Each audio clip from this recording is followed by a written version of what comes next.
E aí galera, beleza? Esse é o canal História do Bodybuilding Brasil. E aqui no canal você irá encontrar todo tipo de conteúdo relacionado ao fisiculturismo, como biografias, previsões, resultados de campeonatos e algumas curiosidades do mundo do bodybuilding.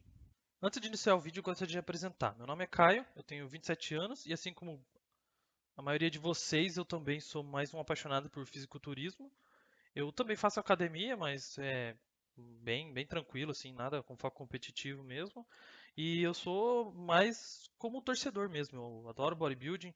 Em 2016 eu tive a honra e a alegria de realizar um sonho que eu consegui assistir o Mister Olímpia. Mesmo sentei lá longe, mas nossa, foi um sonho realizado. Consegui tirar fotos com grandes bodybuilders que nunca imaginei que um dia eu poderia tirar foto. E ano passado também eu acabei indo pro Arnold, consegui assistir também, conheci bastante gente aqui do Brasil e resolvi criar esse conteúdo porque é algo que eu gosto e às vezes eu não tenho com quem compartilhar e eu resolvi compartilhar esse conhecimento que eu pesquiso, eu sou muito curioso com vocês. Para começar o vídeo, já vou dar início a uma série que eu quero começar passando a biografia dos todos os bodybuilders que conquistaram o Mister Olímpia. E nada melhor que começar pelo primeiro, né?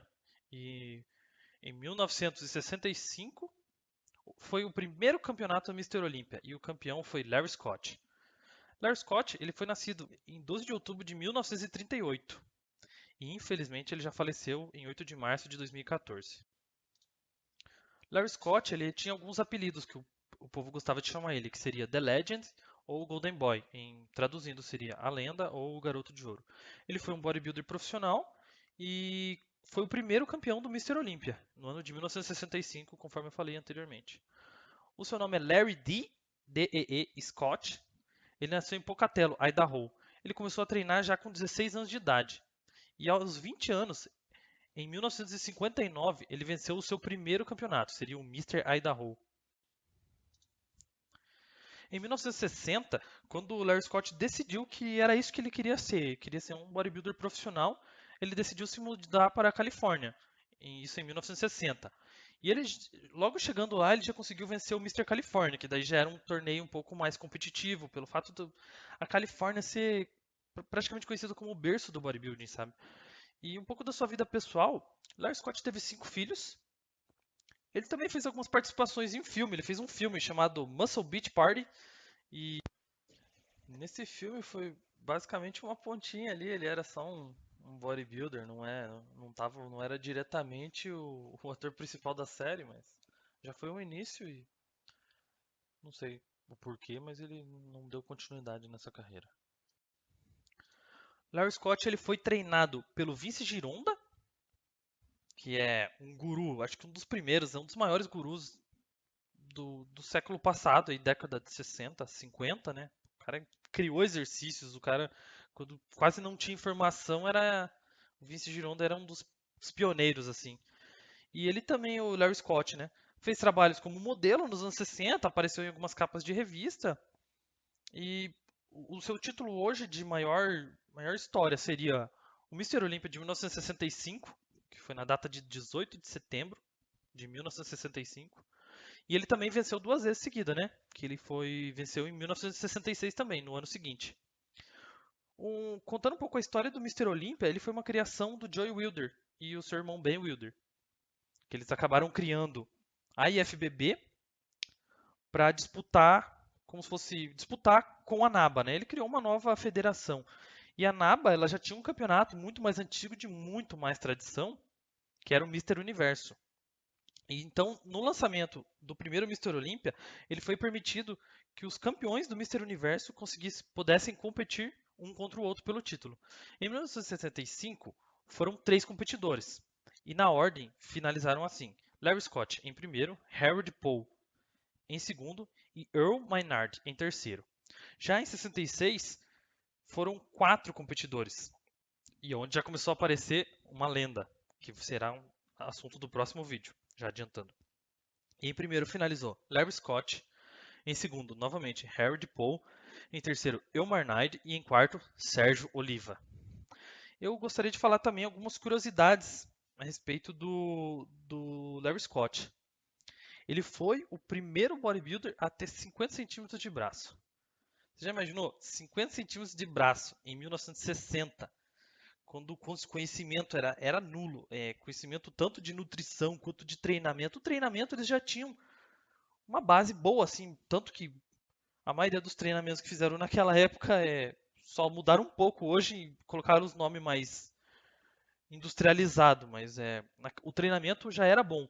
E mesmo com tão pouca tecnologia, pouca ciência, né, por trás disso, ele foi o primeiro bodybuilder a ter 50 centímetros de braço. Hoje é uma meta que, porra, hoje em dia todo mundo gostaria de ter 40 centímetros de braço, né, tem uma brincadeira e tal, mas ele já, em 1960, ele já tinha 50 centímetros de braço.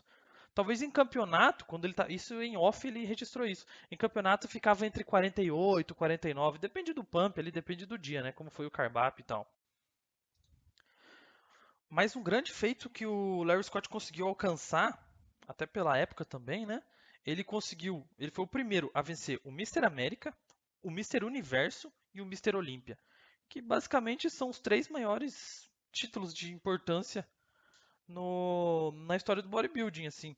É como se hoje o cara vencesse os campeonatos profissionais, que eu considero os maiores, que seria o Mr. Olympia, o Arnold Classic, principalmente o Ohio, e vencer o New York Pro, que é considerado, são os três maiores atualmente, assim, os três principais campeonatos. Ele foi o primeiro a fazer essa tríplice coroa, sabe? E tem uma curiosidade que, bom, vale, né? Ele foi o único bodybuilder a nunca perder o Mr. Olympia. Todos já perderam alguma vez. Tipo, nunca aconteceu do cara chegar em primeiro, na primeira tentativa já ganhar, né? E então, até pela época, como ele foi o primeiro, mas tá aí uma meta a ser batida, né? Por enquanto ninguém conseguiu. Ele chegou a ter um exercício com seu nome, que é o Scott Press, que é um exercício para ombro. E como ele não tinha um ombro muito bom no começo, e ele começou a focar bastante assim, ombro e bíceps, pô, eu acho o bíceps dele um dos melhores da época assim, da história, porque o formato, tudo. O braço dele é próximo da perfeição, sabe? Não tem. Hoje, às vezes, você não consegue ver ainda bodybuilder trazer um nível de qualidade muscular que um cara há 60 anos atrás conseguiu, sabe? Então é incrível. Vou falar um pouquinho das competições do Larry Scott. Ele participou de aproximadamente 14 competições. Ele teve uma carreira meio curta, assim, digamos. Não quis competir por muitos anos. E ele teve sua aposentadoria. Ele anunciou a aposentadoria em 1966, após vencer o segundo Mr. Olympia. Tem até um documentário onde ele fala que quando ele viu o Sérgio Oliva, ele sabia que se ele continuasse mais um ano, ele não seria capaz de vencer o Sérgio Oliva. Então ele decidiu melhor parar enquanto estou bem, estou ganhando, do que ele não quis ser destronado pelo Sérgio Oliva. E bom, foi o que aconteceu no outro ano, né? Como o Larry Scott saiu fora, o Sérgio Oliva assumiu o título. E daí ele participou. E ele teve um comeback, né? Um retorno em 1979, que ele participou de duas competições, que foi o Canadá Diamond Pro Cup, que ele ficou em nono lugar, e ele também participou do Grand Prix Vancouver, que ele nem se classificou, ficou acima do décima quinta posição. Ele foi campeão do Mr. Idaho e ele foi campeão em 1959. Em 1960, ele foi campeão do Mr. California. Em 1960, ele também foi campeão do Mr. Pacific Coast. Bom, em 63 ele foi Mr. Universo, foi campeão, e em 64 também, na categoria Medium. Tipo, as categorias diferentes. Em 65 e 66 ele foi campeão do Mr. Olympia, e daí ele ficou 13 anos parado, e em 79 foi aquelas duas colocações que eu falei.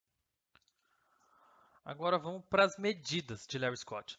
Ele tinha 1,70 m, o seu peitoral tinha 127 centímetros, o bíceps em off 51 centímetros, em pré-contest 48, conforme eu tinha falado, a cintura 76 centímetros, coisa rara de ver hoje em dia nos bodybuilders, principalmente as categorias maiores. As pernas ele tinha um quadríceps, né, 63 centímetros, não era muito grande para a época, mas para a época ninguém tinha uma perna muito grande, né? Então isso veio a se tornar foco. Quem se destacou foi Tom Platz, mas já era na década de 80 praticamente. As panturrilhas dele eram 43, então ele é um cara bem simétrico. Ele tinha uma panturrilha em 43 centímetros, 48. E a sua dieta era basicamente muita carne vermelha, queijo cottage e ovos. Carboidrato baixíssimo. Nossa, naquela época, assim como agora, as pessoas tinham medo de carboidrato. E agora também, porque o low carb tá na moda, né? Então, as dietas era basicamente carne, ovo e queijo cottage, queijo branco, alguns vegetais, e ele também fazia muito shake de proteína, batia com ovo, leite e um shake de proteína na época, provavelmente era da marca do Wilder mesmo, que eles tinham uma marca de suplemento. E isso era tudo, ele englobava isso em 3 refeições diárias. Eu não tenho as quantidades, mas imagino que ele deveria comer para saciar, assim. Eles não comiam para ficar monstro, assim, muito grande, né? Sua rotina de treino, ele na segunda e quinta ele fazia peito e costas, terça e sexta ele fazia ombros e braços, ombros e braços, e na quarta e sábado ele treinava pernas. Bom, e agora eu vou estar encerrando o vídeo e, como vocês podem ver, estou meio travado ainda. Esse é o primeiro vídeo do canal. E eu só queria dizer que quem gostou, sei lá, curtir, pode comentar, pode dar sugestão de ideias para o vídeo, ou críticas, tanto negativa quanto positiva. Estou aqui para ouvir vocês. Quem gostou, eu só queria pedir para se inscrever mesmo. Vou tentar trazer, vou tentar não, vou trazer vídeo no mínimo toda semana. Vou manter essa regra de todo domingo. E bom, é isso. Se você se inscrever aí, eu vou tentar fazer o melhor, vou pesquisar, vou cada vez melhor. E esse é o primeiro de muitos vídeos que vão vir por aí. E é isso. Obrigado. Valeu.